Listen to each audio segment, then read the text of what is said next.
बिस्मिल्लाहिर्रहमानिर्रहीम। Dear students, SDO का syllabus cover करने के लिए क्रिमिनल लाइबिलिटी का ये सेकंड लेक्चर है। इस लेक्चर में हम जनरल एक्सेप्शंस को कंप्लीट करेंगे और इसके बाद हम नेक्स्ट जो स्टार्ट करने जा रही हैं वो अबैटमेंट और फर्दर जो इम्पोर्टेंट सेक्शंस एंड चैप्टर्स हैं पाकिस्तान पिनल कोड के, हम उनको देखेंगे। हमने स्टार्ट करना है सेक्शन 87 से। सेक्शन 87 को आपने 4 का ग्रुप बना लेना है। इससे पहले भी जो मैंने लेक्चर डिलीवर किया था क्रिमिनल लाइबिलिटी पे, उस पर भी मैं आपको एंड पे बताऊंगा कि कौन से सेक्शंस हैं जिनको आपने ग्रुप्स में रखना है ताकि वो आपको याद करने में आसान रहे। अब ये 4 सेक्शन 87, 88, 89 और 90, इनका भी आपने ग्रुप बना लेना है। और ग्रुप क्यों बनाना है उसकी मैं आपको वजह बताता हूं। ये 4 सेक्शन डील करते हैं कंसेंट के साथ।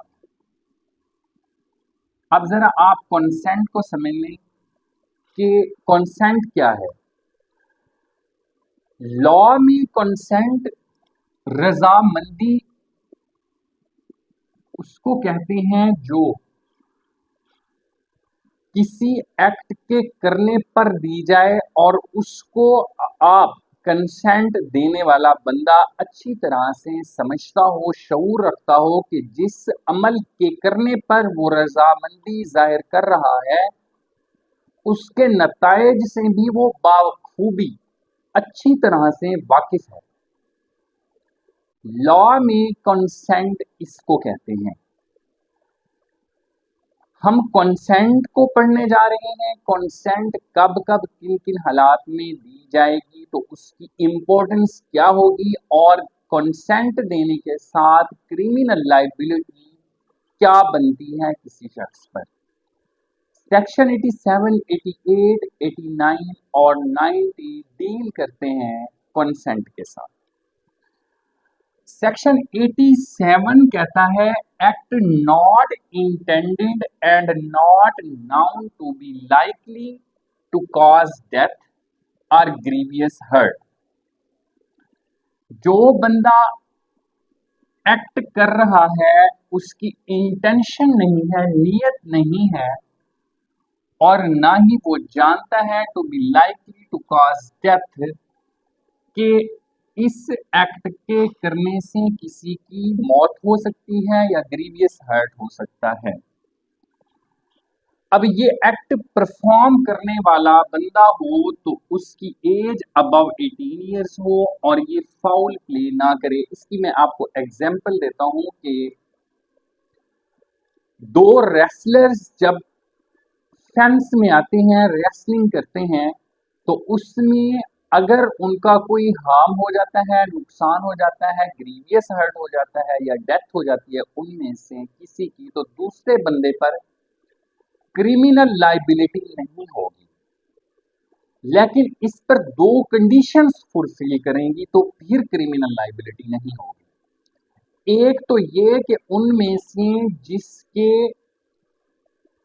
हर्ट करने से दूसरे बंदे की डेथ काज हुई या उसको ग्रीवियस हर्ट हुआ, उसकी इंटेंशन नहीं थी कि मेरे इस हर्ट के साथ इस जरब लगाने की वजह से जो नेक्स्ट पर्सन है उसकी डेथ हो जाएगी या उसको ग्रीवियस हर्ट हो जाएगा, उसकी इंटेंशन ना हो।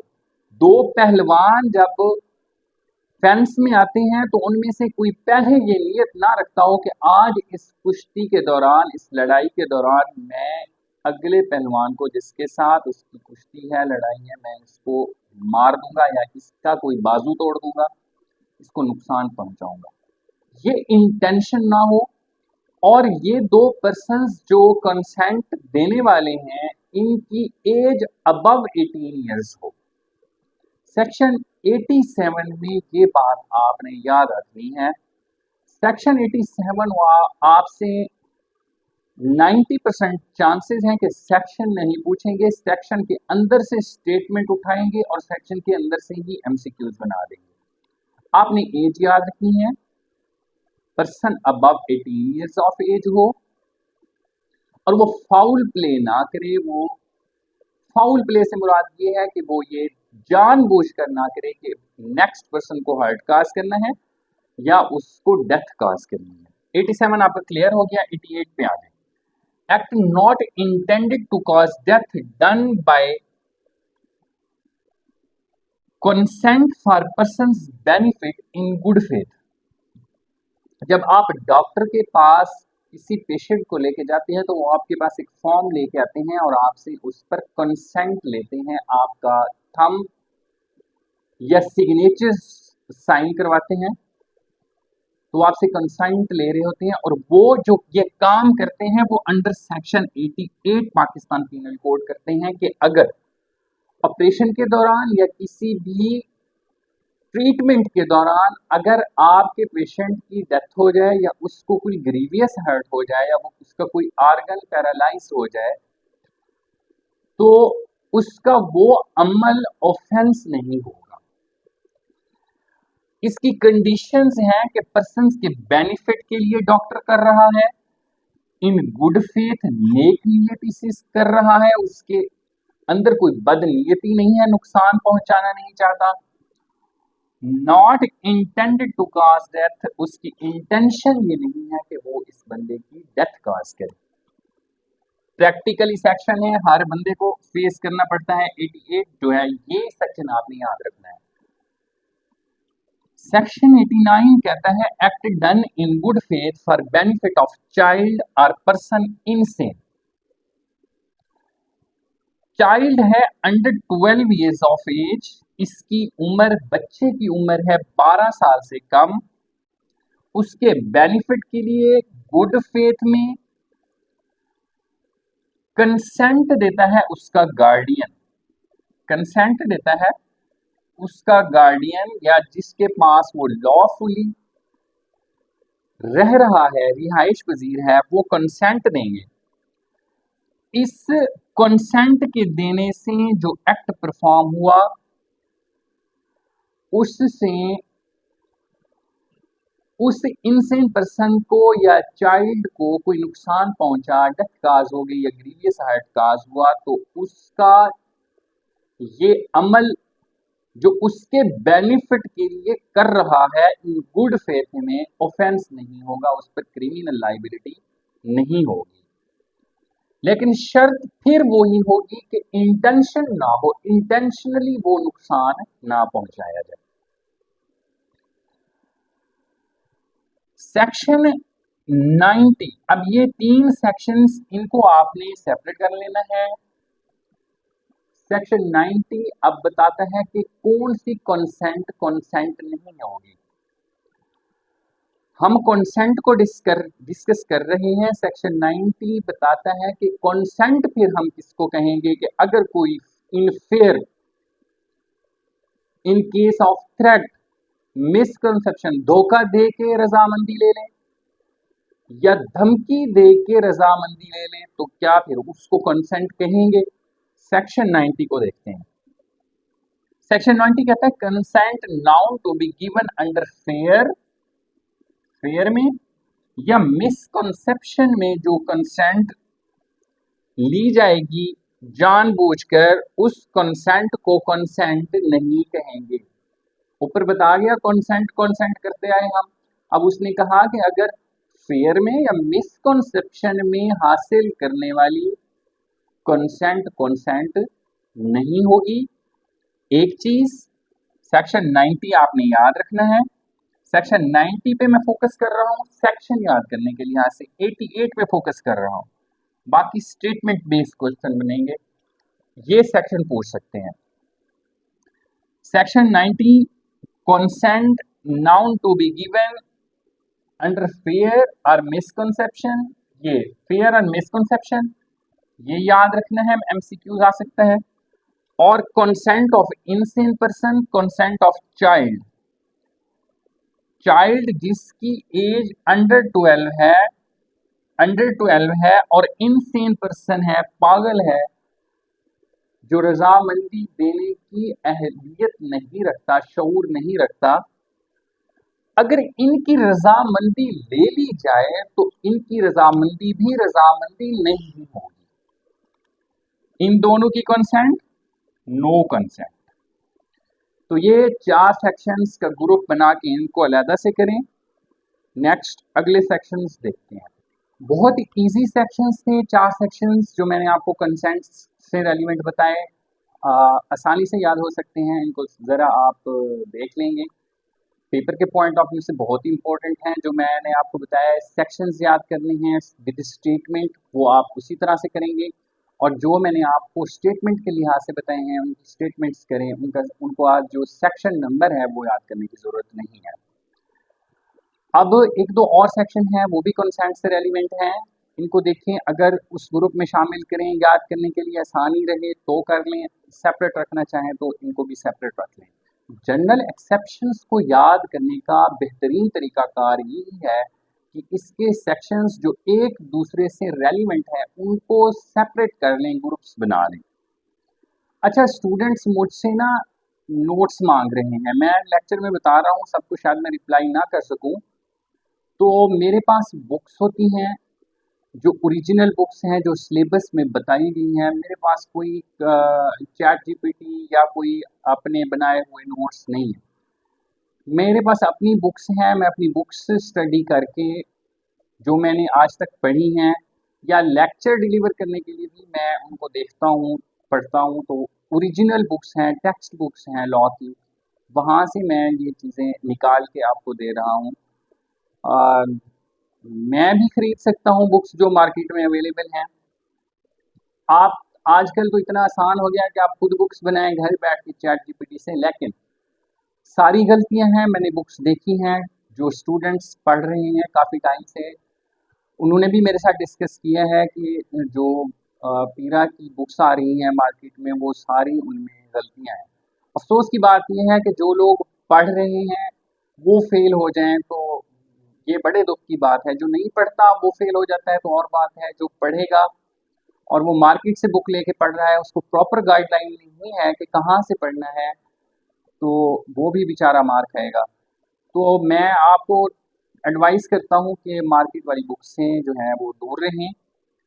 ये भी मार्केट से ही मिलेंगी बुक्स, लॉ की जो असल बुक्स हैं, या ये वेबसाइट पर भी अवेलेबल हैं। पाकिस्तान कोड एक वेबसाइट है, वहाँ से डाउनलोड करें, पाकिस्तान पीनल कोड वहाँ से मिल जाएगी, क्रिमिनल प्रोसीजर कोड भी वहाँ से मिल जाएगी, लैंड रेवेन्यू एक्ट मिलेगा आपको, टेनेंसी एक्ट मिल जाएगा, कोलोनाइजेशन एक्ट मिल जाएगा। ये सारी बुक्स पाकिस्तान कोड पे अवेलेबल हैं, वहाँ से डाउनलोड कर लें, फ्री में आपको ये मिल सकती हैं। अब नेक्स्ट है कि इसका आप प्रिंट निकलवा सकते हैं तो प्रिंट निकलवा लें अगर अफोर्डेबल है तो। अगर नहीं प्रिंट निकलवा सकते, आपके लिए इजी है, तो आप इसको सॉफ्ट कॉपी में रखें, वहाँ से पढ़ें, लेकिन मार्केट वाली बुक से दूर रहें। सेक्शन 91, इस पे अब आपने गौर करना है, बहुत इंटरेस्टिंग बात है, नॉलेजेबल ये चीज़ है, पेपर के पॉइंट ऑफ व्यू से भी बड़े मज़े की बात है, और आपका जो पर्सनल नॉलेज है लॉ से रिलेटेड जो आप एक चीज़ सीखेंगे वो भी इसमें बड़ी इंटरेस्टिंग चीज़ है। एक्सक्लूजन का मतलब है लॉ में इसको निकाल देना है। अब सेक्शन हमने पढ़ा था 87, 88 और 89,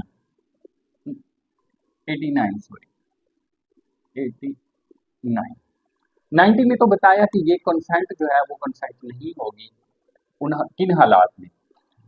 अब यहाँ पर जो कंसेंट दी गई है, इस कंसेंट में अगर कोई एक्ट हो जाता है तो वो एक्ट ऑफेंस नहीं होगा, हमने ये पढ़ा।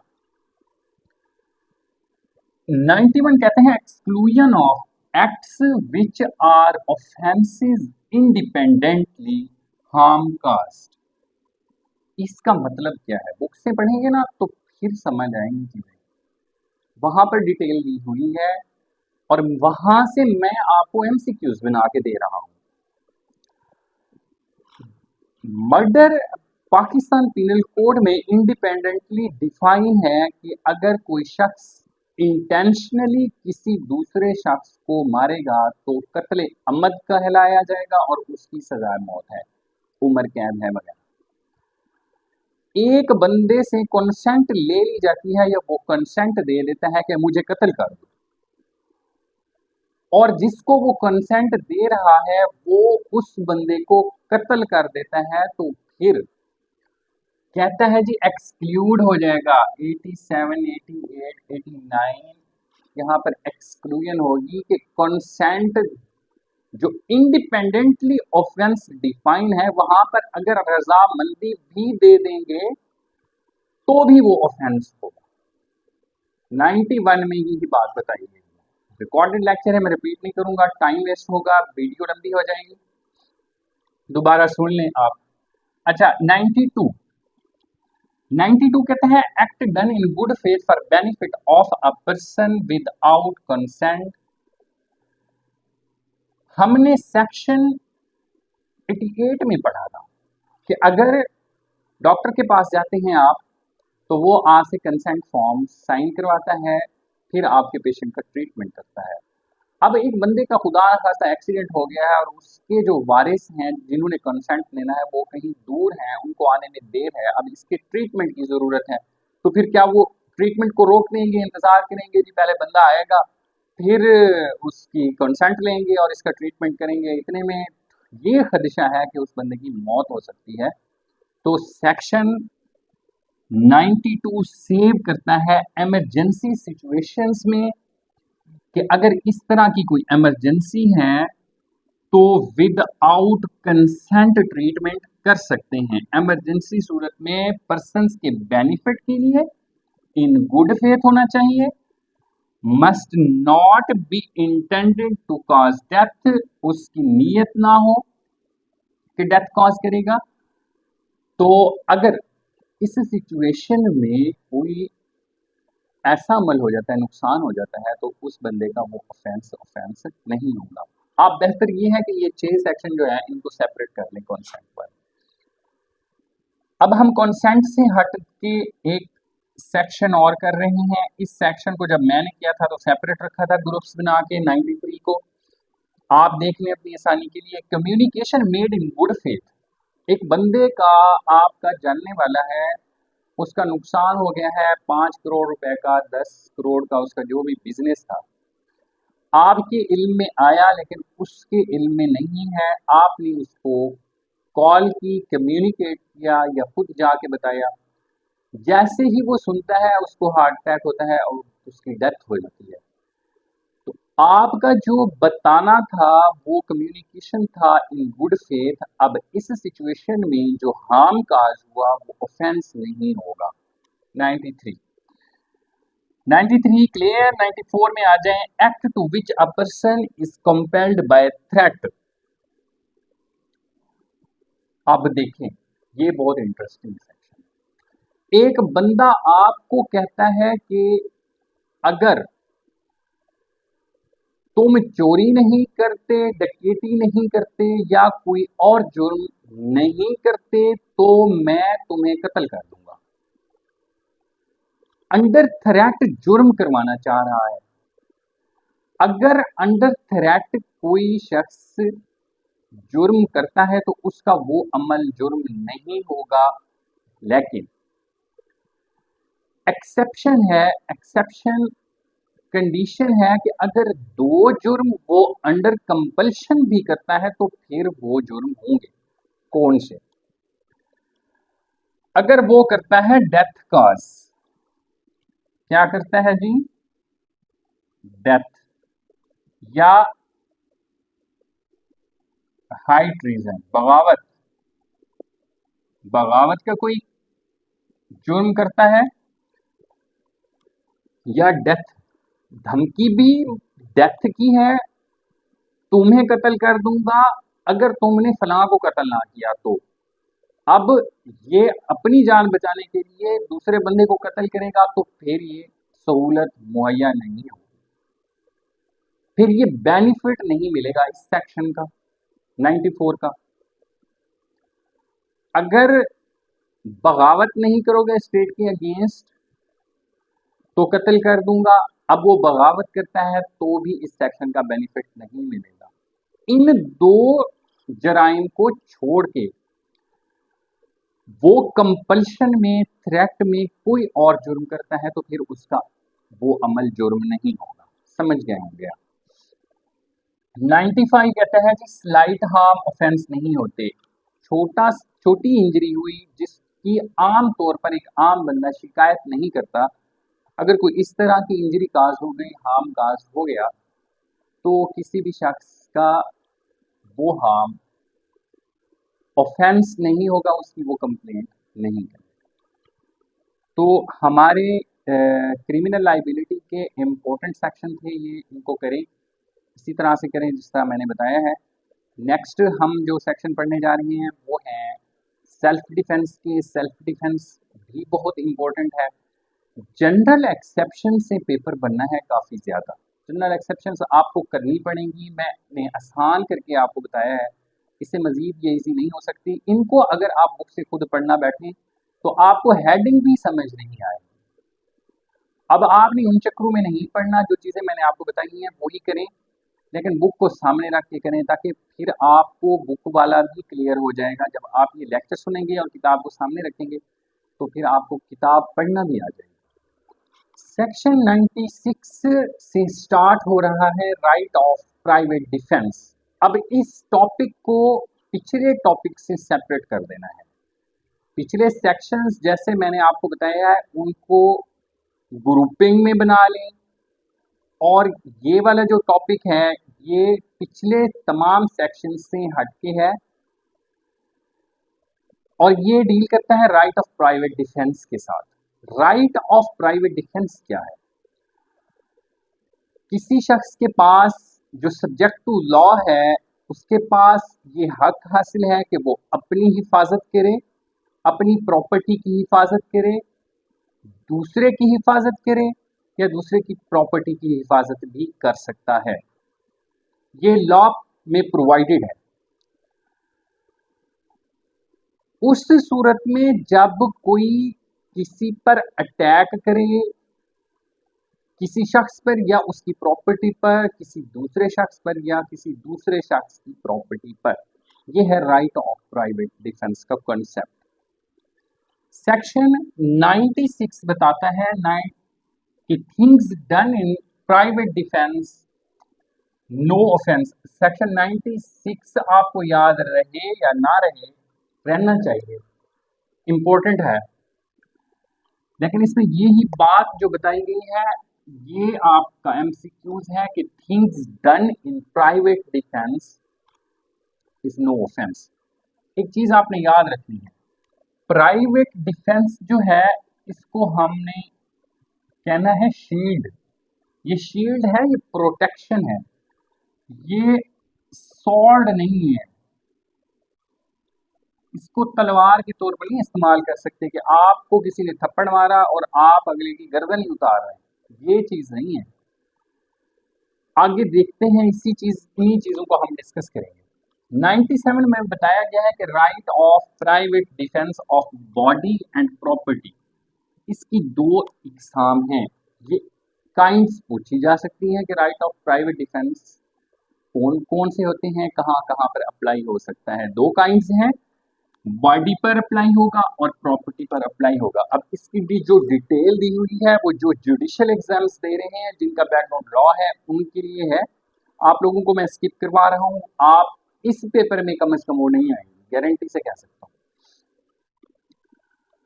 97 में जो बात इंपॉर्टेंट है वो मैंने आपको बता दी, जो आप लोगों के लिए इंपॉर्टेंट है। 98 में है right of private defence against the act of a person of unsound mind.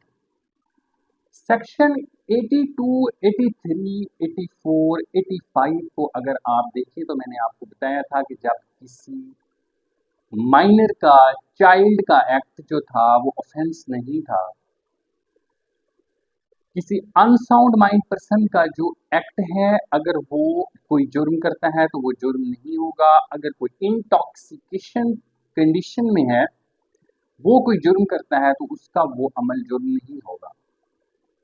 अब आप पर अनसाउंड माइंड पर्सन, चाइल्ड हो या इंटॉक्सिकेटेड पर्सन हो, अटैक करता है तो आपके पास राइट ऑफ प्राइवेट डिफेंस हासिल है कि आप अपना तहफ़्फ़ुज़ करें।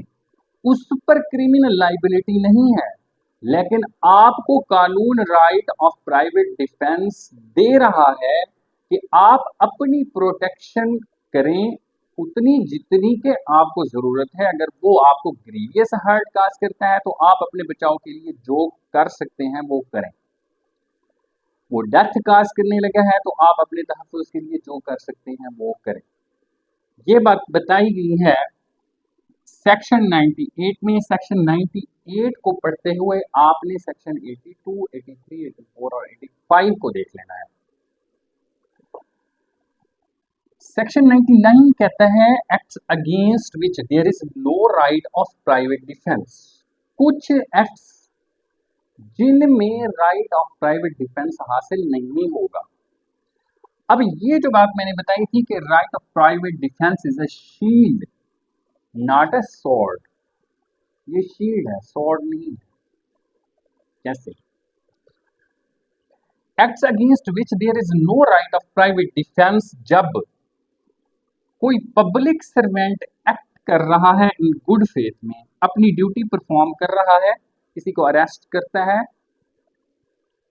ट्रैफिक पुलिस ऑफिसर है, किसी को रोकता है, डिस्ट्रिक्ट पुलिस किसी को नाके पर रोकती है, उसकी चेकिंग करती है, सर्च करती है, तो उनका ये एक्ट, इस पर प्राइवेट डिफेंस अप्लाई नहीं होगा। यहाँ पर कोई उनके साथ लड़ने लग जाए, झगड़ने लग जाए, तो उस पर्सन को राइट ऑफ प्राइवेट डिफेंस हासिल नहीं होगा। जब कोई पब्लिक सर्वेंट कोई एक्ट परफॉर्म कर रहा होगा जो जस्टिफाइड बाय लॉ होगा, अकॉर्डिंग टू लॉ परफॉर्म कर रहा होगा। जब कोई person on the direction of public servant कोई एक्ट करेगा जो जस्टिफिएबल बाय लॉ होगा, जो अकॉर्डिंग टू लॉ होगा, उसके उस एक्ट के अगेंस्ट भी राइट ऑफ प्राइवेट डिफेंस हासिल नहीं होगा। ये ही आपके एमसीक्यूज हैं, यही आपके एमसीक्यूज हैं, कोई सेपरेट नोट्स नहीं है मेरे पास, एमसीक्यूज ही बता रहा हूँ। एक एक बात जो है, जो आपको मैं बता रहा हूँ, वही आपका एमसीक्यूज है। गौर से लेक्चर सुन लें, याद रह जाए तो काम आएगा, पेपर में आएगा। नोट्स बना लें, लिख लें तो याद आएगा। बुक आपके पास है तो अंडरलाइन कर लें, जो चीजें बता रहा हूं उन्हीं को अंडरलाइन कर लें, येलो हाइलाइटर यूज कर लें, रेड पेंसिल यूज कर लें, जो आपको सही लगता हो वो यूज करें। बुक पे या सेपरेट नोट्स या लेक्चर सुन लें और उसको दिमाग में फीड कर लें, तो क्वेश्चन यही, ये आपको उधर से नहीं मिलेंगे किसी नोट्स बुक्स जो चैट जीपीटी से आजकल बन रही हैं, तो वहाँ से ये चीज़ें नहीं मिलनी। असल में ना मैं आपको वो चीज़ें करा रहा हूँ जो पीपीएससी का पैटर्न है, जिस तरह से वो पेपर बना रहे हैं, तो उस पैटर्न से मैं आपको करवा रहा हूँ। जब किसी शख्स के पास टाइम है, राइट ऑफ प्राइवेट डिफेंस को पढ़ रहे हैं ना, आप पर किसी ने अटैक किया और बदले में आप उसके ऊपर अटैक कर सकते हैं, ये है राइट ऑफ प्राइवेट डिफेंस। अब right of private defence section 99 में बताया गया कि इन हालात में नहीं होगा। पहले दो बता दिया, पब्लिक सर्वेंट खुद, पब्लिक सर्वेंट किसी को डायरेक्शन देता है और वो आगे अमल करता है, उसका वो एक्ट, उसके against right of private defence हासिल नहीं होगा। तीसरे नंबर पर आपके पास टाइम है कि आप पब्लिक अथॉरिटी के से रजू कर सकते हैं, रिक्वेस्ट कर सकते हैं, हेल्पलाइन पे कॉल कर सकते हैं, पुलिस को बुला सकते हैं। इतना टाइम है तो फिर भी राइट ऑफ प्राइवेट डिफेंस हासिल नहीं होगा। फिर आप पब्लिक अथॉरिटीज को वहां से हेल्प लें अपनी प्रोटेक्शन के लिए। इसी में बताया गया है कि inflicting no harm than necessary. अब राइट ऑफ प्राइवेट डिफेंस को यूज करते हुए इन्फ्लिक्ट करें, दूसरे को नुकसान उतना पहुंचा सकते हैं जितना आपको अपने तहफ्फुज के लिए जरूरी है, उससे ज्यादा नहीं। ये भी आपका एमसीक्यूज है। 100 बताता है when the right of private defence of body extends to death. 99 में ग्राउंड्स बताए गए हैं कि जहां पर राइट ऑफ प्राइवेट डिफेंस हासिल नहीं है। वेरी नेक्स्ट सेक्शन है 100 और उसमें बताया गया है कि इन हालात में आप राइट ऑफ प्राइवेट डिफेंस को इस्तेमाल करते हुए अगले बंदे की, अटैकर की, जो अटैक कर रहा है आप पे, उसकी जान ले सकते हैं, उसको डेथ काज कर सकते हैं। जब किन हालात में? जब वो पर्सन,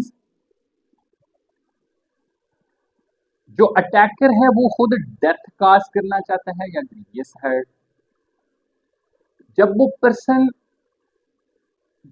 जो अटैकर है, रेप कमिट करना चाहता है तो डेथ काज की जा सकती है अटैकर पर।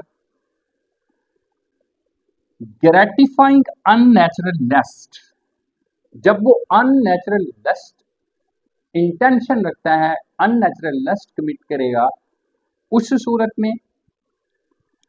जब वो किडनैप करना चाहता है या अबडक्शन करना चाहता है, उस सूरत में।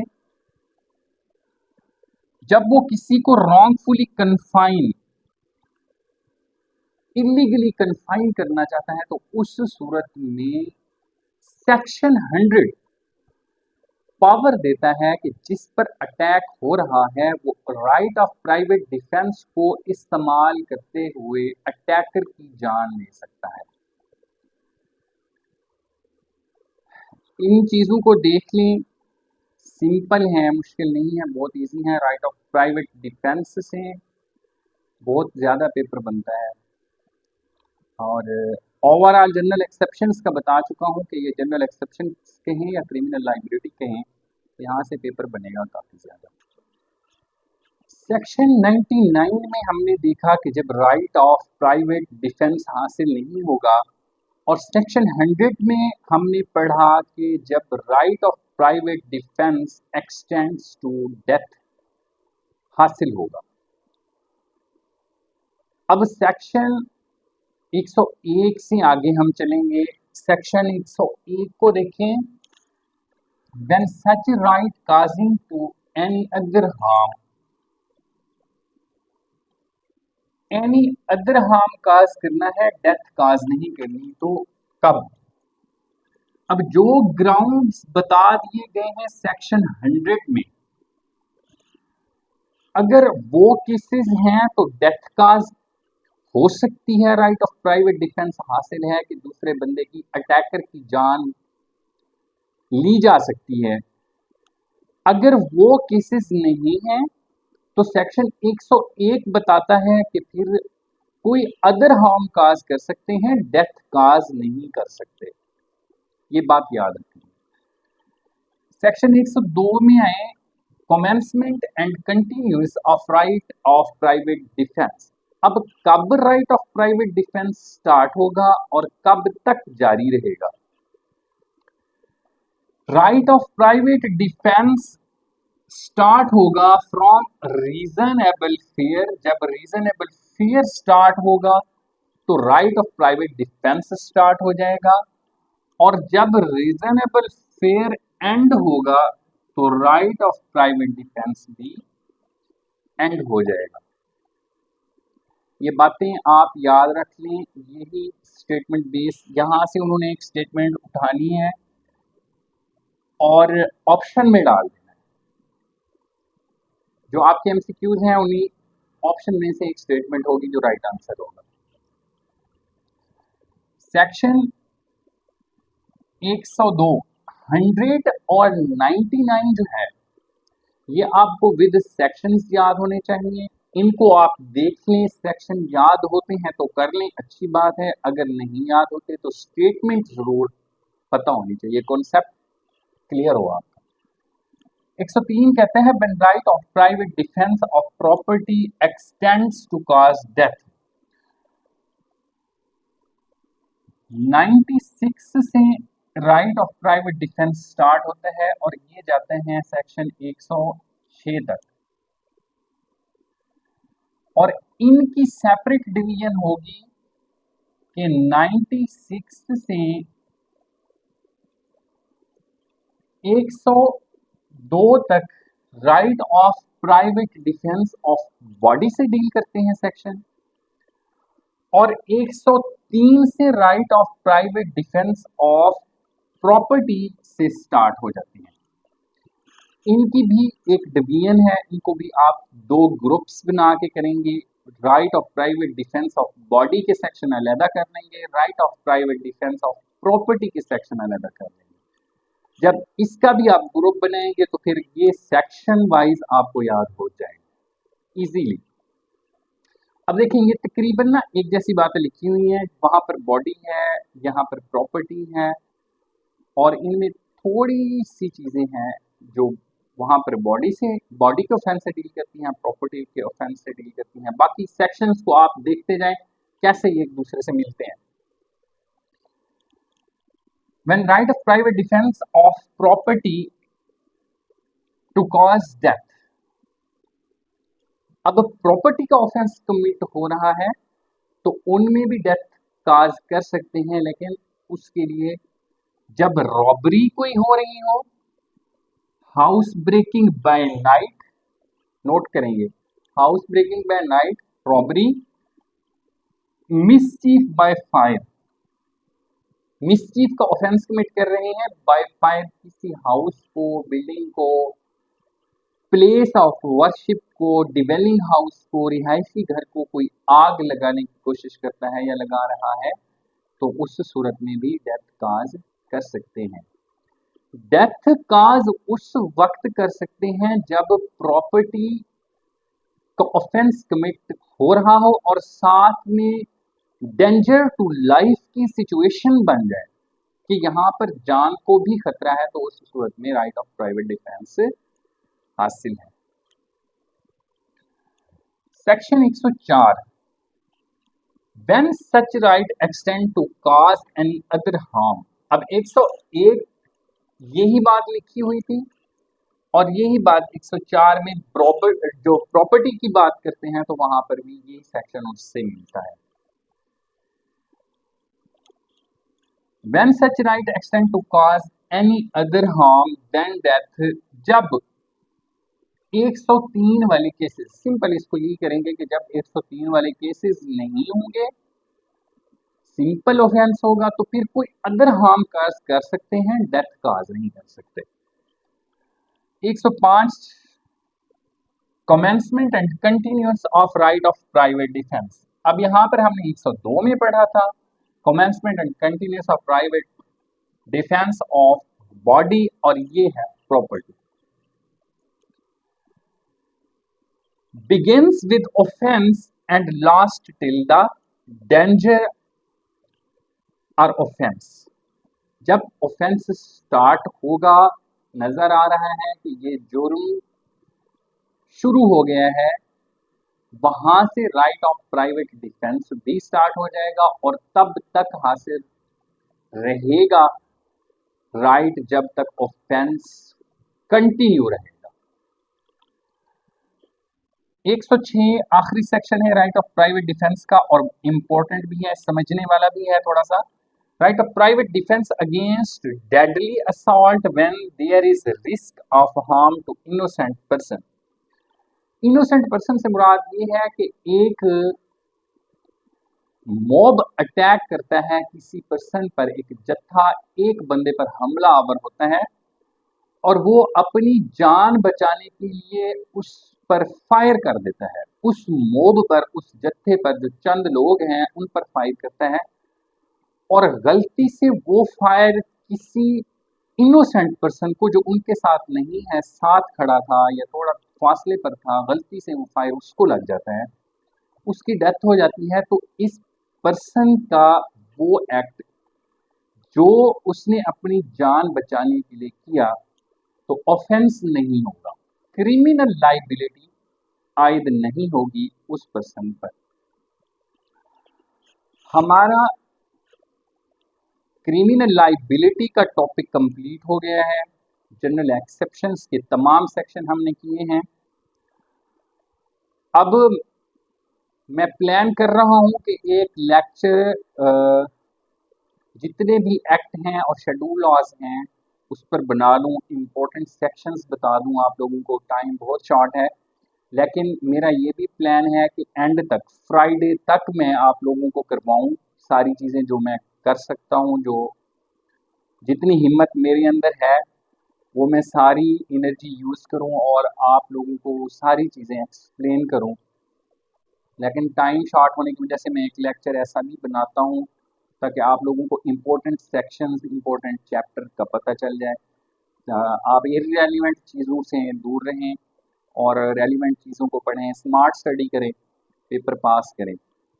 तो नेक्स्ट आप लोग बताएं कि अबैटमेंट को करें, पीपीसी को कंप्लीट करें, कोई और अगर आप कहते हैं एक्ट का तो उसको स्टार्ट करें, या आपको मैं सिर्फ इम्पोर्टेंट सेक्शंस और चैप्टर्स बता दूँ। मैं वेट करूँगा आप लोगों के कमेंट्स का और उसके बाद मैं नेक्स्ट लेक्चर डिलीवर करूँगा। Thank you.